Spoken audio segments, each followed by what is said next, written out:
자, 안녕하세요. 박성필입니다. 자, 오늘 웰바이오텍 보도록 하겠습니다.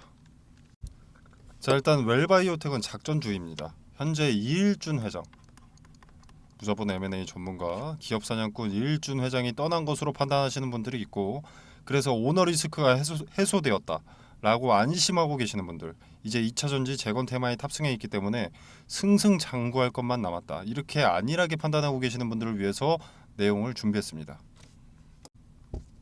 자, 웰바이오텍의 대주주가 변경이 됐습니다. 온세텔링크로. 자, 원래는 이일준 회장이 지배하고 있는 대양 D&I였죠. 자, 원래 대양 D&I가 이렇게 6.04%의 지분을 확보하고 있었고, 그래서 대주주였습니다. 그러나 이걸 장외 매도로 넘겨버렸습니다. 누구한테? 헬레나 투자조합한테. 자, 그래서 대주주가 바뀌었습니다. 이렇게 온세텔링크로. 자, 근데 이 웰바이오텍의 공시를 보면 요게 있습니다. 자기전환 사채 매도 결정. 자, 이 공시를 보면 합산 150억을 팔았습니다. 자, 매수자는 자본 잠식 상태로 보이는 자, 와이즈 퍼시픽 홀딩스라는 곳이고요. 자, 이 전환 사채가 주식으로 전환됐을 때 이 세 가지 자기 전환 사채 매도 결정 공시에서 이 전환 사채가 주식으로 전환됐을 때 합산 주식 수는 약 1,300만 주입니다. 자, 현재 온세텔링크가 최대 주주죠. 온세텔링크가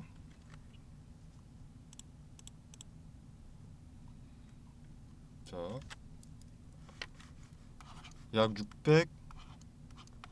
640만 주로 최대 주주가 되었던 건데, 와이즈 퍼시픽 홀딩스가 1,300만 주를 전환하게 되면은 최대 주주가 또 바뀌는 겁니다.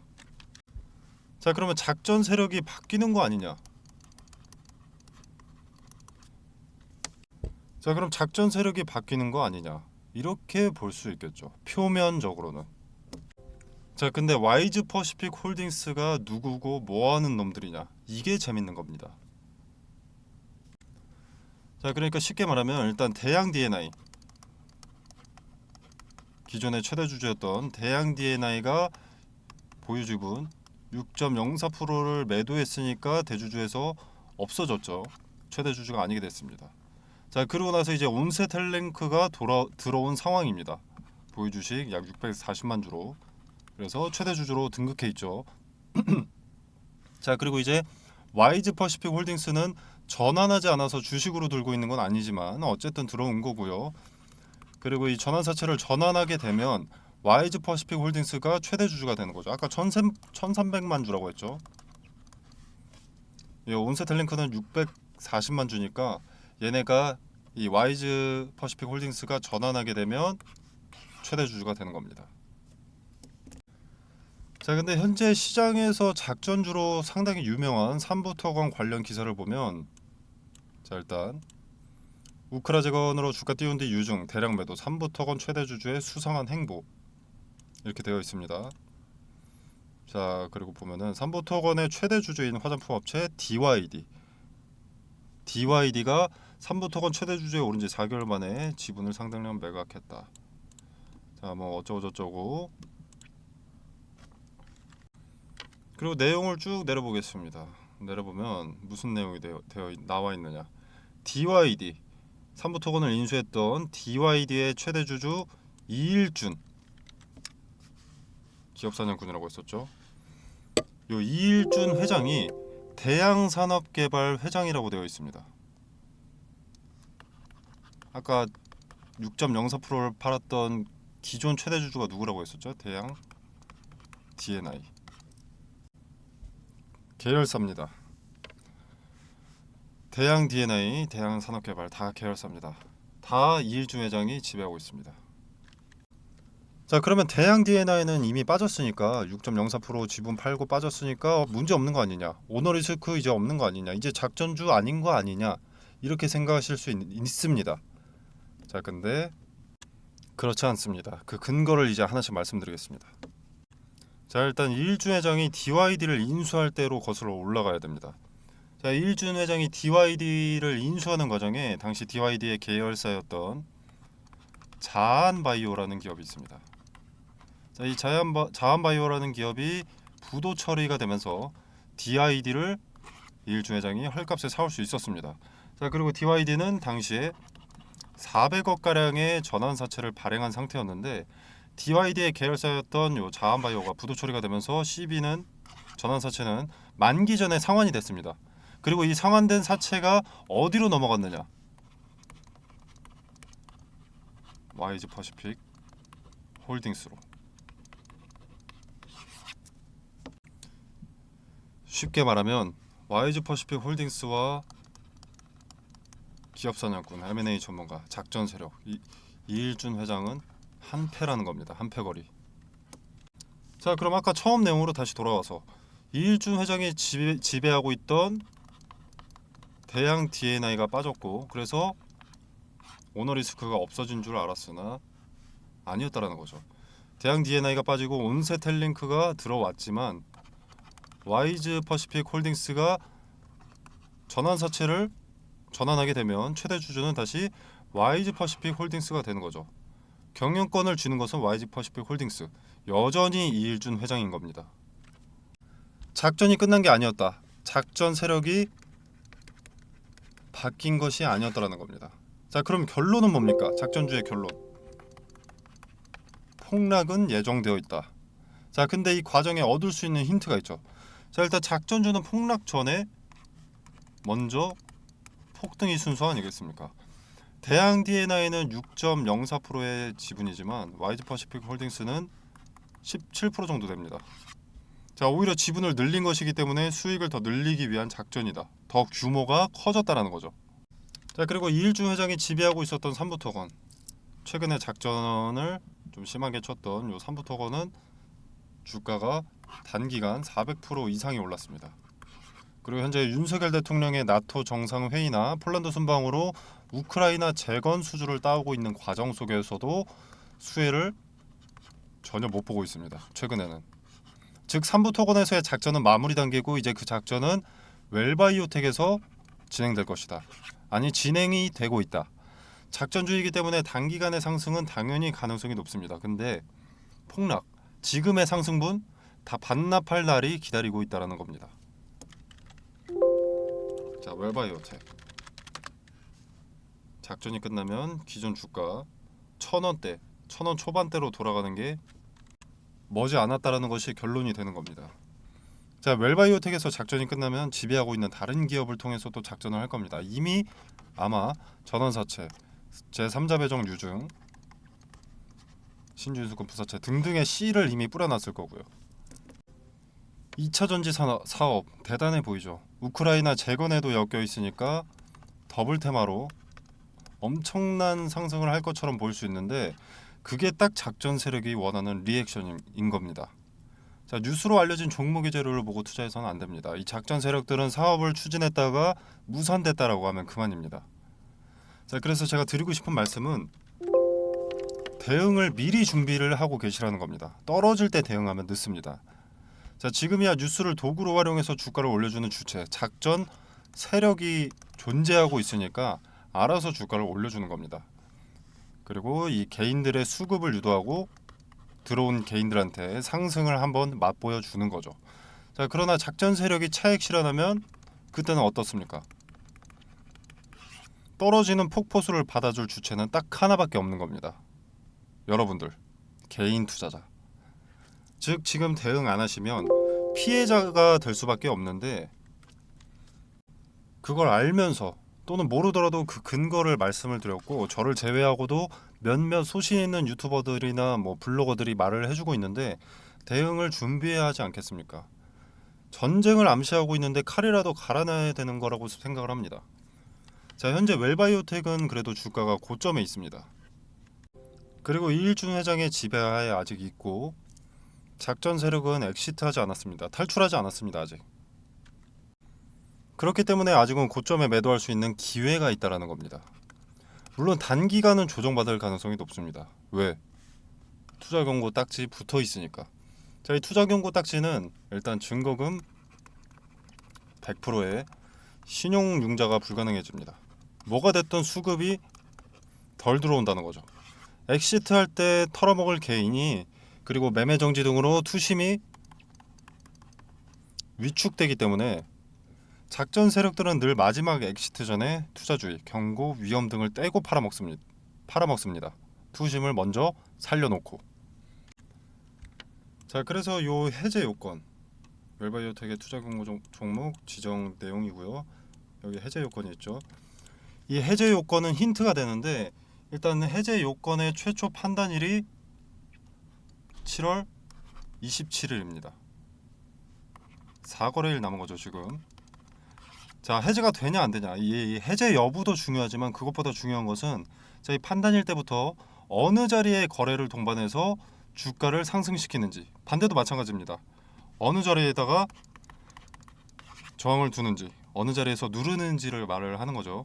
자, 이것들이 힌트가 되는 겁니다. 주도 주체의 심리를 가격이라는 것을 기준으로 말해주는 거니까. 자, 상단에 전화번호 010-2764-3885번으로 웰바이오텍이라고 문자 메시지를 남겨주시면요, 카톡방에 제가 초대드려서 이일준 회장과 소위 쩐주로 불리는 드러나지 않고 뒤에 숨어있는 투자자들과의 관계, 그리고 그들의 이전 행보에 대해서 정리해 놓은 자료 보내드리고, 투경에서 나타날 힌트에 따라서 대응을 미리 준비하실 수 있게, 피해자가 되지 않고 마지막 남아있는 기회, 고점 매도 기회 잡으실 수 있게 매도가 말씀드리고, 이 매도 타점을 잡은 근거에 대해서도 말씀을 드리도록 하겠습니다. 자, 물론 아직 투경에서 힌트는 나오지 않았습니다. 아직 4거래일 남았죠. 그 해제 판단일이 앞으로 나올 겁니다. 나오는 즉시 실시간으로 카톡방에서 공유 드리도록 하겠습니다. 무조건 제가 말하는 대로 따라하실 이유는 없습니다. 여러분이 제가 제시하는 근거와 매도가가 타당한지 먼저 들어보시고 현명하게 직접 판단해 보시길 바라겠습니다. 물론 제가 말씀드리는 근거들을 보면 확신하게 되실 겁니다. 자, 그리고 매도는 보유 주식 수가 적은 게 아니라면 분할 매도가를 말씀드릴 겁니다. 나눠서 팔겠다라는 거죠. 자, 주식에서 수익을 불리고 스스로 리스크를 줄이는 방법이 분할 매도기 때문이고요.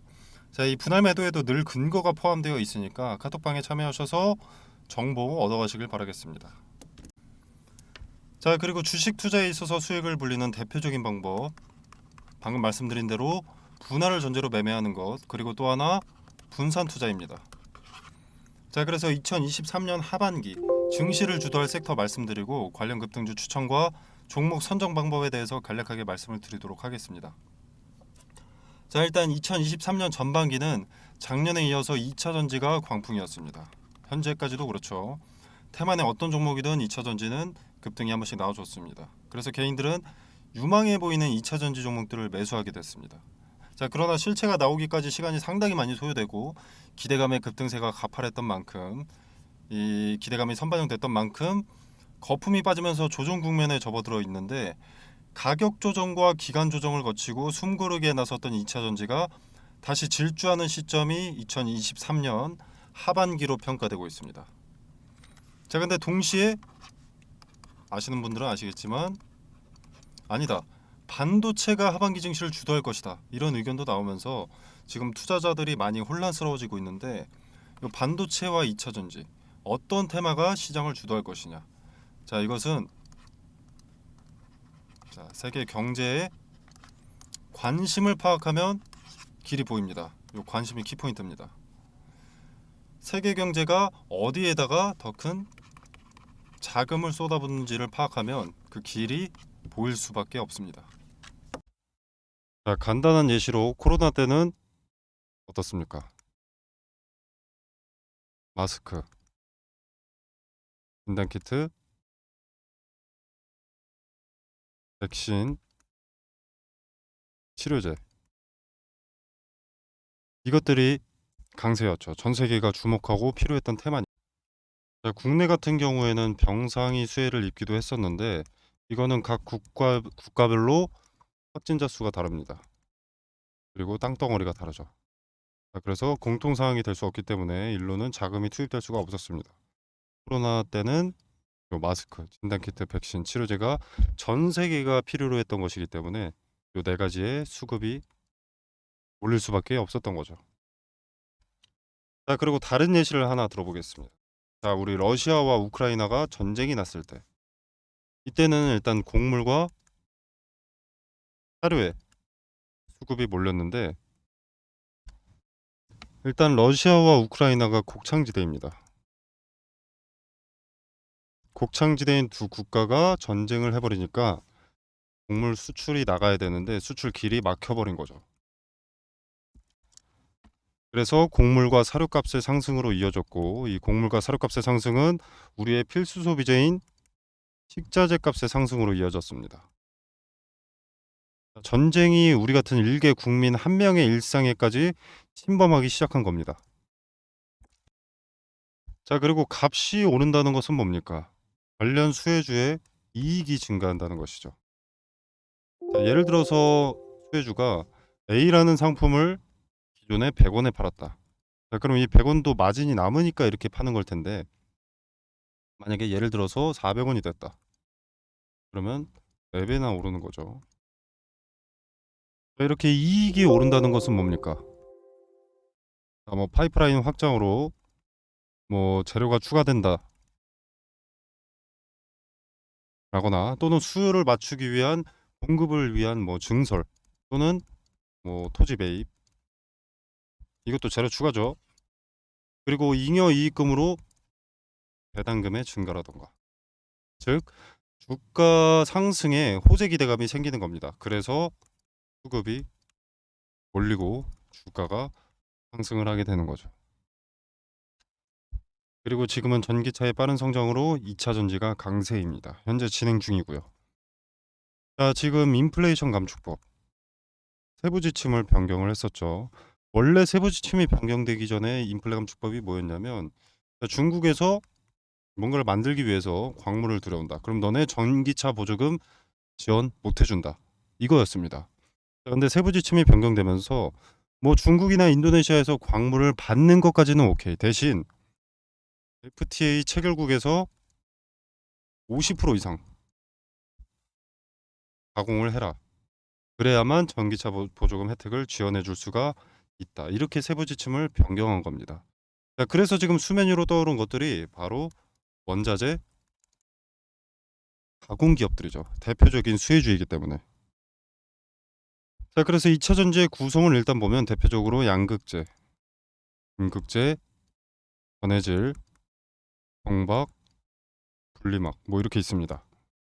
자, 근데 양극재라던가 요 전해질 같은 경우에는 이미 많은 폭등을 했죠. 그리고 언론의 수혜 기업들이 노출이 되어 있습니다. 이미.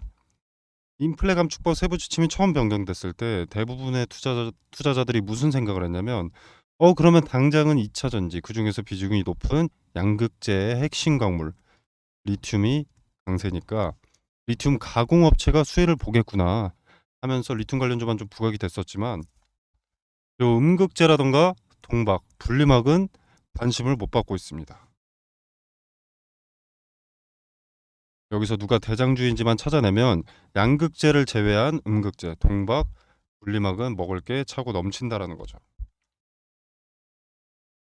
2차 전지는 양극재만 있다고 되는 것이 아니기 때문에 인플레 감축법에 뒤늦게라도 수혜를 보게 된다라는 겁니다.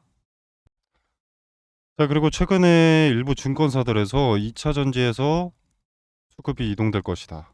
뭐 제약바이오라던가 뭐 로봇, AI, 반도체 일로 수급이 이동될 것이다. 이런 얘기들을 좀 하고 있는데 일단 전 세계적으로 2차 전지에는 수백조 단위의 투자가 진행이 됐습니다. 앞으로도 수백조가 넘는 규모의 투자가 예정이 되어 있고요.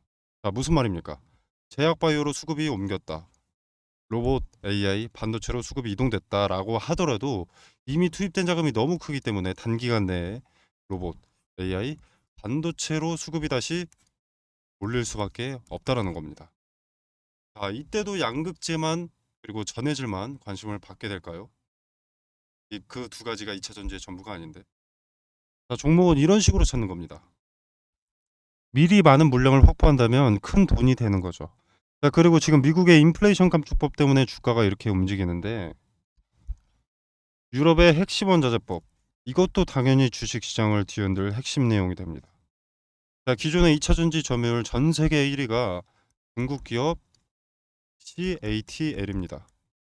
자, 근데 미국의 인플레이션 감축법이나 유럽의 핵심 원자재법이나 둘 다 중국을 겨냥한 법안이기 때문에 여기에 대한 반사 이익을 국내 기업이 받게 된다는 겁니다. 한국 기업에게는 다시 없을 기회가 되는 거죠.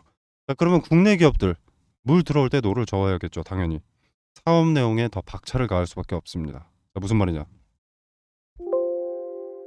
자금을 더 많이 투입할 수밖에 없다는 겁니다. 2차 전지 사업 관련해서.